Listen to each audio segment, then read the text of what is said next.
Hi, I'm Luke, and I attended EYE 2023. I'm Aviana and I attended Yes. I'm Christian and I attended EYE 23. I'm Allie and I attended EYE 23. I'm Owen and I attended EYE and Yes this summer. Yes is Young Episcopalians in Service. 30 high school and middle school students from Colorado who went to Kansas City, Missouri to do service work for a week and make memories. EYE is the Episcopal Youth Event. The three of us went with 20 other delegates from Colorado to worship and join together in this pretty awesome convention. There was a lot of fun things that happened at EYE, a lot of enriching things. There was a lot of worship that we got to experience. We got to hear a lot of powerful speakers. We also got to go to a lot of workshops where we'd get to hear other speakers talk about specific things that we wanted to hear about. My favorite workshop of the EYE trip was Young Voters in Action.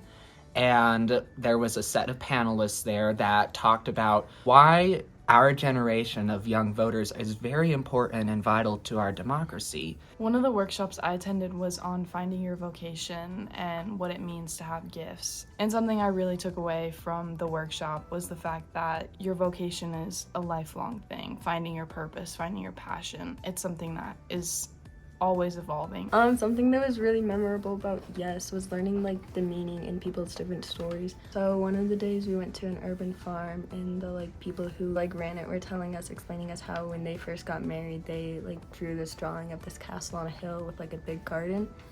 And then after 30 years of them being married or something, they bought a church and it's on a hill with a big garden, and that's what their picture came to life.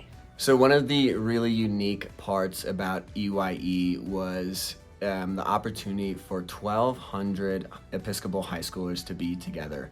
And there were people from all over the world. I mean, our worship services, a lot of the time we had parts in Spanish. A lot of the things were in Spanish, and that's just because they wanted to show the diversity and inclusivity that the Episcopal Church represents. So I became very close connection with the Taiwan delegation, and some of the other international delegates, got to know them and got to see really what the culture is like and how they were able to process all of this and really find an outside network of Episcopal youth from all across the world, not just in their own country or nation. For me, I went into the mindset thinking that it was just going to be eat, sleep, do service, but it was kind of the complete opposite. We did a lot of obviously service work, but every afternoon we all went and there was a gym where we stayed and we played volleyball for hours, and we just made a bunch of memories. And we did service work, but most of the things that I remember, most of the things that have a memory with me was just building friendships. One of the really big themes that we talked about was love, and PB Curry is known for talking about love and preaching about love. Something PB Curry said that is really going to stick with me is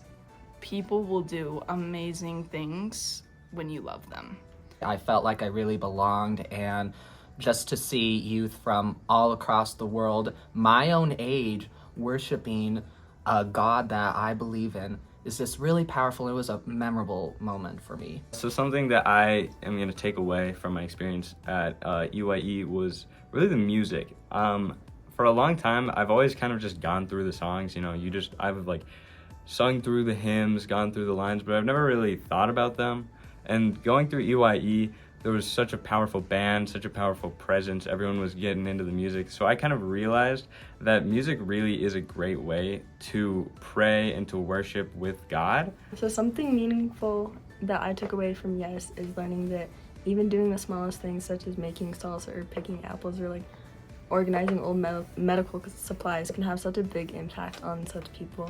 And something to teach St. Michael's is that even doing the smallest thing and some things we think oh, this isn't going to change a community, it really does help and grow different places. With how diverse and inclusive the community was at EYE, I invite you, St. Michael's community, to branch out and reach out to those not just within our walls, but beyond our walls, and start making those connections, start building those communities, because we all have a story to tell. One of the awesome things about EYE was how central the youth voice and youth presence was to the event.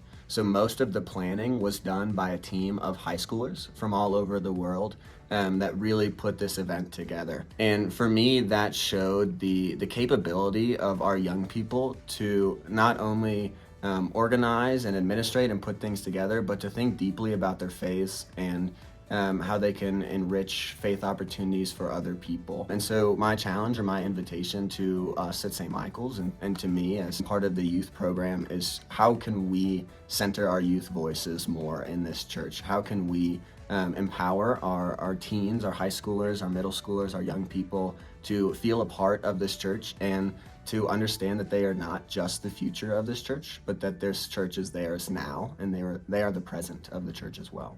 I was super nervous to go to EYE. I was really unsure about like what the experience was gonna bring. I think I was just so pleasantly surprised by the experience I had. Where we talk about like life-changing events and, you know, we say it kind of super easily, but it's really one of these things that I'm gonna take with me and carry with me and think about for the rest of my life. Thank you! Thank you! Thank you, thank you, thank you, Thank thank you you. very much, St. Michael's.